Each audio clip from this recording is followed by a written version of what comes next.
Hindi nakaligtas sa monitoring ng Land Transportation Office o LTO ang viral video kung saan makikita ang isang lady driver na tila umiinom habang nagmamaneho.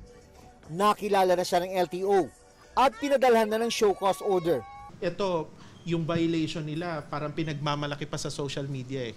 So, yan yung pinagbabawal ho. Haharap po siya sa pagdinig dito sa amin sa LTO para patunayan niya na hindi alak yung iniinom niya. Ngayong panahon na kaliwat kanan ng party dahil sa nalalapit na Pasko at Bagong Taon, inaasahan ng LTO na mas dadami ang mga pasaway na magmamaneho kahit nakainom. Kaya mas pinaigting na raw ang deployment ng mga unit dala ang mga breath analyzer para ipatupad ang anti-drunk and drug driving law.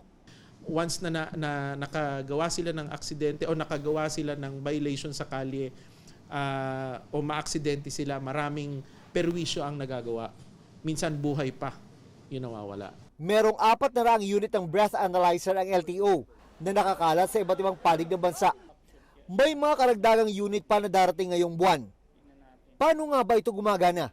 Ayon sa medical website ng Medical News Today, sinusukat ng breath analyzer ang alcohol content level sa katawan ng isang tao base sa hangin na binubuga nito. Ang alcohol daw kasi sa alak na ininom ng isang tao, hahalo yan sa dugo at sasama sa hininga ng tao.